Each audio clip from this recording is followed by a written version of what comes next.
Sebaliknya kalau misalkan ada nilai dividen yang sudah diterima tadi tapi tidak diinvestasikan. Kalau misalnya di luar negeri tapi yang milikin itu ternyata orang Indonesia, itu bisa nggak? Ketentuan investasi tersebut itu dimulainya kapan ya?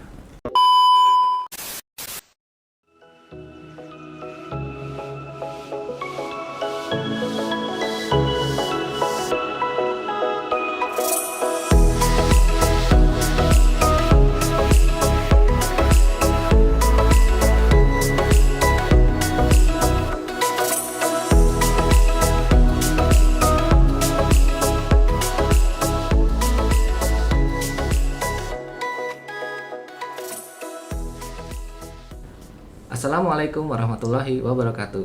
Hai kawan pajak, apa kabarnya? Kembali lagi di podcast Pajak Jitu. Suatu badan usaha pasti mengenal yang namanya si untung dan si rugi. Ketika badan usaha tersebut memiliki performa yang baik, maka akan mempengaruhi kondisi keuangan yang baik atau memiliki laba yang meningkat. Kalau laba meningkat ataupun kondisi keuangan yang baik, pasti akan mempengaruhi dengan pembagian dividen. Terkait dengan pembagian dividen, Peraturan Menteri Keuangan Nomor 18 Tahun 2021 tentang pelaksanaan Undang-Undang Nomor 11 Tahun 2020 tentang Cipta Kerja itu membahas mengenai pembagian dividen dalam negeri. Untuk itu, pada podcast kali ini saya, Rimba Maulana, akan memandu bersama dengan narasumber yang sangat handal. Mereka adalah penyuluh pajak di KPP Wajib Pajak Usaha 1, yaitu Ibu Dita Julisti dan Bapak Adi Wiono. Halo Ibu Dita dan Bapak Adi. Halo Pak Rimba. Halo kawan pajak, apa kabar? Halo, kawan sehat pajak. ya Mas Adi ya? Wah, Iya. sehat-sehat ya semuanya ya. Alhamdulillah. Saya juga sehat. Kok nggak Sehat. ditanya sih? Oh iya. Oh iya. Gimana Pak Rimba, sehat? Oh, iya, ya, baik. sekarang berarti ya. Enggak. Kalau biar agak-agak sedikit nggak tegang gitu ya. Jadi saya panggil Mbak Dita dan Mas Adi aja ya. Boleh. Oke. Di awal tadi saya kan udah membahas tentang dividen ya, Iya. Mbak Dita dan Mas Adi ya. Iya. Yang kita tahu kan dividen itu kan biasa ya, lumrah di dunia bisnis gitu Betul. kan. Nah, untuk PMK 18 ini kan PMK 18 tahun 2021 ini kan membahas ketentuan baru nih Iya. terkait dengan dividen dalam negeri. Ya. Nah, itu coba deh saya ke Mbak Dita dulu kali ya. Tolong Oke, diceritakan siap. dulu nih terkait dengan pembagian dividen menurut ketentuan Peraturan Menteri Keuangan Nomor 18 Tahun 2021. Oke, ya, jadi memang nih ya kawan pajak, ada ketentuan baru nih terkait dengan dividen, khususnya ini ya dividen dalam negeri maupun luar negeri ya sebenarnya. Itu di PMK yang 18 ini sejalan dengan filosofi Undang-Undang Cipta Kerja ya. Karena kan Oke. tadi PMK 18 itu mengatur tentang tata cara pelaksanaan UU Ciptaker. Nah, filosofi dari UU Ciptaker ini adalah kemudahan berusaha. Oke. Nah, Kemudahan berusaha sesuai ya. dengan kemudahan berusaha ini, maka tentang dividen pun juga ada ketentuan khususnya nih, atau perbedaannya lah ya dari yang sebelumnya ya. Nah, kalau sebelumnya nih ya Mas Adi, Mas Rita, kita kan mengenakan PPh ya Iya. atas pembagian dividen. Kalau untuk orang pribadi kita potong PPh pasal 4 ayat 2. Iya, betul. Kalau untuk penerimanya itu adalah badan, wajib pajak badan, kita kenakan PPh pasal 23. Oke. Nah, di PMK 18 ini seperti apa sih? Nah, kalau di PMK 18 ini tentang pembagian dividen dalam negeri Oke. kepada wajib pajak dalam negeri, itu baik OP ataupun badan, itu bisa dikecualikan dari objek PPh. Seperti itu. Itu ketentuan barunya. Oh, ketentuan barunya berarti dikecualikan ya. Ini menarik nih. Bisa dikecualikan ya. Oke, bisa dikecualikan Bisa ya. dikecualikan. Ini menariknya kan berarti sebelumnya itu terutang. Sekarang itu ada kata-kata dikecualikan. Iya. Nah, itu ada yang namanya dikecualikan tuh biasanya kan ada syarat-syaratnya ya. Apalagi ada kata-katanya bisa ya. Iya, Berarti dapat bisa juga dikecualikan ya. dikenakan juga ini ya. Nah, kalau persyaratannya itu yang bisa dikecualikan tuh apa sih Mbak Dita? Kalau syarat umumnya nih ya, syarat umumnya itu biar bisa dikecualikan dari objek PPh, ini Mas Rimba, itu pembagiannya harus berdasarkan RUPS. Oke, baik. Atau dividen interim. Dividen interim. Ya, Oke. termasuk juga misalnya rapat sejenis atau mekanisme pembagian dividen yang lainnya. Oke. Seperti itu syarat utamanya ya, syarat mutlaknya seperti itu. Itu syarat mutlaknya ya. Syarat mutlak. Sekarang saya beralih ke Mas Adi nih. Oke, Mas. Kalau untuk persyaratan khusus yang tadi saya sebutkan itu apa tuh Mas Adi ya? Ini pertama untuk yang wajib pajak badan dulu ya. Iya, Nah, wajib Mas pajak Rimba. badan. Oke, nah ini uniknya nih Mas Rimba. Kalau untuk wajib pajak badan ternyata nggak ada persyaratan khususnya. Oke, nggak ada persyaratan Justru khusus. nggak ada kalau untuk wajib pajak badan. Ini memang spesial nih kalau untuk wajib pajak badan. Tapi perlu diperhatikan lagi yang tadi disebutkan oleh Mbak Dita. Supaya bisa dikecualikan sebagai objek pajak PPh, maka pembagian dividen ini harus berdasarkan RUPS atau berdasarkan dividen interim tadi ya. Tapi syarat utama tadi Syarat ya. utamanya, betul. Tapi nggak ada syarat tambahan. Syarat tambahan tidak ada kalau untuk wajib pajak badan ya. Iya, iya. Oke, itu tadi wajib pajak badan ya. Betul. Nah, sekarang kalau untuk wajib pajak orang pribadi gimana? Nah, kalau Biar kawan untuk- pajak nih Betul. tidak tahu nih untuk Ya. yang orang pribadinya. Nah, ini untuk kawan pajak ya, ini tambahan informasi lagi ya. Jadi kalau untuk wajib pajak orang pribadi, nah ini baru ada syarat khususnya. Oh. Oke. Nah, Kalau tadi badan hanya RUPS dan dividen interim, Betul. kemudian kalau untuk OP ini ada syarat khusus. ada syarat Oke. khususnya. Ya, tentu yang pertama kembali lagi ya, harus pembagian dividennya berdasarkan RUPS ataupun dividen interim. Oke, itu sama ya. Sama. Ya. Nah, kemudian tambahan syaratnya yaitu si penerima dividen ini harus melakukan investasi di dalam negeri. Oke. Investasi di wilayah NKRI Oke. dengan jangka waktu tertentu. Mhm. Nah, nantinya nilai dividen yang diterima tadi yang sudah diinvestasikan, nah itulah yang akan dikecualikan sebagai objek pajak PPh. Oke. Nah, sebaliknya kalau misalkan ada nilai dividen yang sudah diterima tadi tapi tidak diinvestasikan di dalam negeri gitu ya, maka itu nanti bisa dijadikan sebagai objek PPh.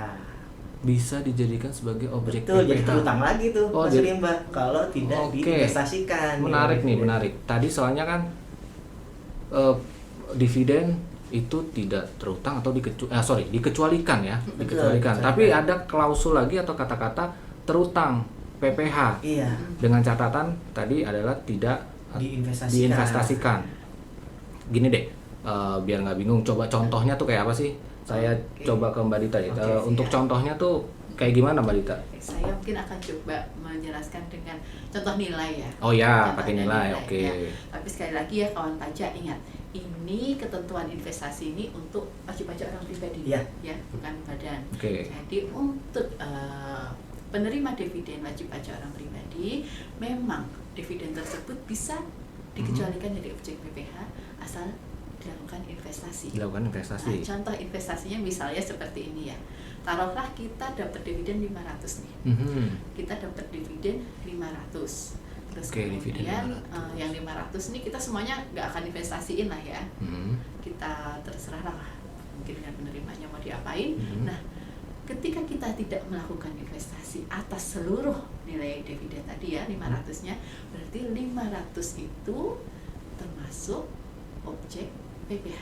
Jadi akan dikenakan PPh karena tidak diinvestasikan. Oke, semuanya tuh ya? Ya, Oke. semuanya itu misalnya kita taruh kondisi pertama ya. Oke. Lalu kondisi kedua, misalnya nih kondisi kedua dari nilai 500 tadi itu nilai 300 ya, atau sebagian lah yang kita investasikan. Oke. Jadi dari nilai 300 yang kita investasikan itulah yang dikecualikan dari objek Objek pajak PPh. PPh. Oke. Nah, sedangkan sisanya yang 200 Mhm. karena tidak kita investasikan maka dikenakan PPh ya, atau dianggap sebagai objek pajak PPh. Oke. Seperti itu.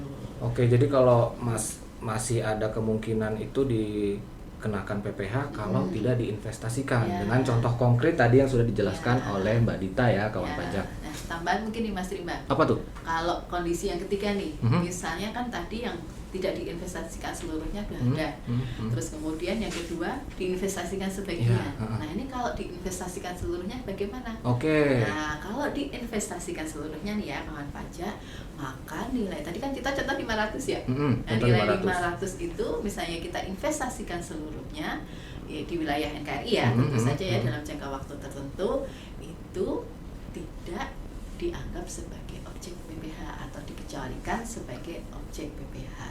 Oke, baik kawan pajak. Tadi semoga dapat dipahami ya. Iya, semoga dapat dipahami. Tadi contoh konkretnya seperti itu ya kawan pajak. Tadi kalau kita ngebahasnya tentang investasi. Nah, kalau boleh saya tahu nih, bentuk investasinya apa sih? Coba kalau saya beralih ke Mas Adi nih. Oke. Bentuk investasinya tuh kayak gimana? Ya, jadi tadi udah disebutkan juga ya oleh Mbak Dita supaya tidak dijadikan objek PPh kan tadi harus diinvestasikan di wilayah NKRI ya Mbak Dita ya. Nah, sekarang apa aja sih bentuk investasinya? Nah, ini ada sekitar 9 jenis investasi yang bisa dipilih. Lumayan ya? Lumayan banyak pilihannya. Oke. Iya, ada 9 jenis investasi yang bisa dipilih oleh wajib pajak orang pribadi tadi. Nah, investasi yang pertama itu ada surat berharga negara atau juga surat berharga syariah negara Republik Indonesia. Oke, itu pertama. Itu yang pertama. Kemudian yang kedua adalah obligasi atau sukuk yang diawasi oleh OJK. Kemudian yang ketiga itu ada investasi keuangan yang bisa dilakukan di bank persepsi termasuk juga di bank syariah. Kemudian yang keempat ada investasi infrastruktur yang merupakan kerjasama antara pemerintah dengan badan usaha. Kemudian yang kelima ada investasi sektor real. Nah, ini ditentukan berdasarkan prioritas dari pemerintah. Jadi yang investasi sektor realnya apa saja itu berdasarkan prioritas yang ditentukan oleh pemerintah. Bisa sembarangan ya. Betul, Mbak Dita. Nah, selanjutnya yang keenam. Nah, ini adalah penyertaan modal di PT, tapi PT-nya harus bertempat kedudukan di Indonesia. PT-nya harus di Indonesia. Betul. Kalau misalnya di luar negeri tapi yang milikin itu ternyata orang Indonesia, itu bisa nggak? Berarti kan pendiriannya di luar ya Mbak ya, nggak bisa karena tadi berarti dia tempat kedudukannya bukan Indonesia. Jadi PT-nya harus bertempat kedudukan Indonesia. Nah, PT-nya sendiri bisa PT yang baru berdiri, bisa juga PT yang sudah berdiri. Itu boleh. Jadi silakan dipilih. Tadi sudah 6 ya Mbak ya. Nah, sekarang yang ketujuh itu ada kerjasama dengan lembaga pengelola investasi. Itu yang ketujuh. Kemudian yang kedelapan adalah penggunaan untuk mendukung usaha UMKM, itu juga bisa, Mas Rimba. Nah, yang terakhir ini adalah investasi lainnya. Namun investasi tersebut harus sah menurut ketentuan perundang-undangan. Contohnya bisa investasi ke tabungan, deposito, giro, reksadana ataupun logam mulia. Baik. Itu ya.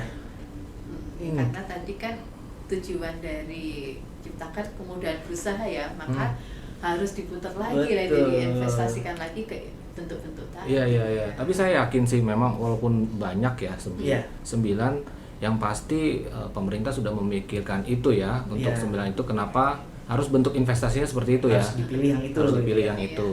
Nah, sekarang kalau kita masuk ke ketentuan investasi tersebut itu dimulainya kapan ya? Saya jawab lagi ya, Mas Rimba ya. Saya lanjutkan lagi. Jadi kalau untuk ini masih terkait investasi, untuk ketentuan investasinya ini memang pertama adalah harus dilakukan di dalam negeri. Yang terpenting itu ya. Jadi nggak boleh investasinya di luar, nggak ada gunanya dong. Itu negara kita. Ini kan untuk mendukung perekonomian kita. Jadi harus dilakukan di dalam negeri. Itu yang pertama. Kemudian untuk investasinya tadi ini harus dilakukan paling lambat akhir bulan ketiga setelah tahun pajak berakhir.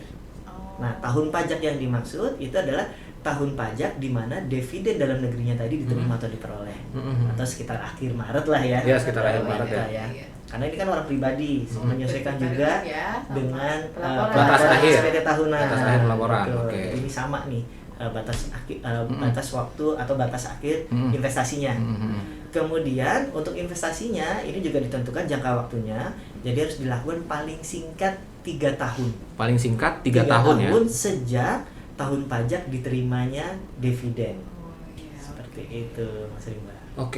Kalau kita masuk ke real tahun kali ya. Contoh real tahun. Misalkan saya nih Saya nerima dividen dari PT Rimba Maulana Asik Sejahtera. Wah, asik terus ya.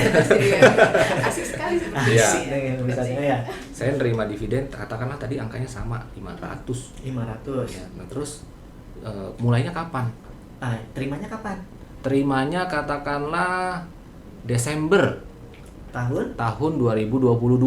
Oke, tadi diterima dividen berdasarkan RUPS misalnya gitu ya, RUPS, Desember 2022. 2022. Nah, berarti untuk investasinya itu harus dilakukan paling lambat akhir Maret 2023. Akhir Maret 2023. Ya. Kemudian untuk investasinya paling singkat tadi kan 3 tahun. 3 tahun sejak dividen diterima. Berarti harus dilakukan 3 tahun 2022, 2023 sampai dengan 2024. Oh, oke baik. 3 tahun ya pokoknya. 3 tahun. Paling singkat tadi ya. Paling singkat. Kalau lebih boleh dong. Misalnya masih nyaman gitu ya investasi di situ, masih menguntungkan gitu dianggapnya, silakan aja dilanjutkan. Oke. Menarik nih. Kalau tadi jangka waktu sudah, kapan mulainya juga sudah. Kalau kita bicara kawan pajak ini udah menginvestasikan, kan yang pasti kawan pajak juga pengen itu, otoritas pajak kan perlu tahu gitu ya, buktinya apa? Apakah kayak ada kayak misalkan laporan kah, atau bentuknya laporan realisasi atau apa? Nah itu coba mungkin Mbak Dita ya, Mbak Dita boleh jelaskan tuh ke kawan pajak. Apa sih buktinya atau bisa ditaruh di mana ini hasil investasinya kawan pajak ini? Gitu. Jadi semacam laporan realisasi mungkin ya. Laporan realisasi ya? Laporan realisasi atas investasi. Atas investasi, oke. Kalau kita flashback ya ke beberapa tahun atau beberapa bulan lalu lah ya, kita tuh kan DJP pernah mengadakan program tax amnesty. Oke. Dan Iya, betul. Nah, salah satu ketentuan di TA ya kita kan TA atau PPS ini kan mensyaratkan adanya investasi juga. Nah, ketika ada TA dan PPS itu biasanya kan juga ada nih ya laporan realisasi. Iya, betul. Laporan realisasi, oke. Realisasi investasi ya. Yeah. Nah, untuk dividen ini yang diinvestasikan juga sama. Harus ada laporan realisasinya. Oke, sama ya laporan realisasi. Jadi nanti pembuktian ya. Jadi pembuktian kalau ternyata memang dividen tadi nggak terutang, makanya harus dibuktikan ya. Bener nggak sih ini diinvestasikan? Ya, kalau udah diinvestasikan maka ya udah saya mau dong bukti laporan realisasinya. Nah, laporan realisasinya itu bisa disampaikan secara elektronik. Oke. Ya, dengan formulir yang akan ditentukan ya. Nah, kalau misalnya saluran elektronik tersebut belum tersedia atau belum disiapkan oleh DJP ya, itu nanti kawan pajak bisa melaporkan secara langsung ke KPP terdaftar. Secara langsung ke KPP terdaftar. Ya, Oke. bisa disampaikan langsung maupun melalui pos atau jasa ekspedisi. Oke. Ya, sebenarnya mirip-mirip ya, kawan pajaknya mirip-mirip kayak tax amnesty ya. Sebelumnya kan ada laporan realisasi, PPS pun juga sama. Jadi seperti itu ya, Bu Dita ya. Sekali. Bu Dita lagi, Mbak Dita. Saya jadi dapat pemahaman. Saya pengen terlihat muda loh. Oh iya. mohon maaf. Iya, apa-apa. Oke, kita sekarang kalau kita masuk ke lanjutkan ke jangka waktunya deh. Oke. Sama tuh ya kan, ke waktu tax amnesty itu kan juga ada jangka waktu kapan sih ngelaporin laporan realisasi ini. Ya, jangka waktunya kapan sih Mbak Dita? Kalau untuk pelaporannya ya kawan pajak semua itu dilaporkan secara berkala. Secara berkala paling lambat itu akhir bulan ketiga. Ya, sama kayak ini ya TA ataupun PPS ya. Laporannya juga sama dan dibandingkan biasanya itu kan berbarengan sama lapor SPT tahunan ya. Oh iya. Kayak tadi disampaikan ya Mas Adi ya. Itu jadi biar enak, mungkin biar ada laporan apa lagi sih takutnya lupa nih ya. Biar inget ya gampang Disamain semuanya. Biar disamain ya. Batas akhirnya disamain lah dengan SPT tahunan. Iya. Oke, sama ya. Sama, dan yang terpenting untuk laporan realisasi ini disampaikan paling singkat itu 3 tahun. Oke, paling singkat 3 tahun. Sejak 3 tahun diterimanya dividen. Oke, tadi ya menyebutkan apa yang sudah disampaikan Mas Adi juga 3 tahun. Tadi Mbak Dita juga menjelaskan 3 tahun. Oke. Secara sampai saya agak sedikit ini ya, anak zaman sekarang banget ya, sekarang ya. Sekarang saya masuk ke ketentuan perpajakan bagi si pemberi. Ya. Nah, kalau pemberi itu membagikan dividen nih, Mas Adi. Ya. Membagikan dividen ke luar negeri, membagikan dividen dalam negeri. Itu kayak gimana? Itu seperti apa sih? Ya. Jadi ini untuk informasi bagi kawan pajak semua ya, bagi pihak yang membagikan dividen. Nah, ini kalau misalkan tadi dividennya itu dianggap atau dikecualikan dari objek PPh. Nah, berarti si pihak yang membagikan dividen ini nggak usah repot-repot, nggak usah bikin bukti potong, nggak usah juga melaporkan di SPT masa unifikasinya, gitu ya. Dan juga bagi si pihak yang membagikan dividen ini juga nggak perlu bikin SKB, jadi udah gampang banget deh, udah dimudahkan ya. banget ya, bagi otomatis. Ya. Nggak ada tuh Betul. SKB, nggak ada tuh. Nggak perlu. Oke. Karena udah diatur di undang-undang dan juga di PMK-nya. Kalau ini Tidak bukan perlu. objek PPh. Oke. Itu bagi pihak yang membagikan tadi ya. Nah itu kan tadi bicara dari pihak pemberi, kawan pajak ya. Sekarang kalau saya menanyakan ke Mas Adi lagi nih, kalau yang menerima, penerima dividen ini gimana perlakuannya nih? Oke, kalau bagi si penerima dividen, jika memang dividen yang dari dalam negeri tadi itu dianggap bukan objek PPh, nah tentunya ada juga kewajiban ya. Kewajibannya adalah melaporkan ke dalam SPT tahunan PPh di bagian penghasilan yang bukan merupakan objek PPh. Seperti itu ya, Mbak Ita ya. Ya. Karena kan yang tahu ya mau diinvestasikan atau enggak sih ya yang penerima yang terima ya. dividen itu. Oke. Maka kewajiban nanti pelaporannya juga dilakukan oleh si BPOP itu sendiri. Betul. Dan ini berlaku juga baik untuk wajib pajak orang pribadi dan wajib pajak badan yang menerima dividen dalam negeri yang dikecualikan dari objek PPh tadi. Pokoknya laporin aja di SPT sebagai objek penghasilan yang bukan objek pajak. Penghasilan yang bukan objek pajak.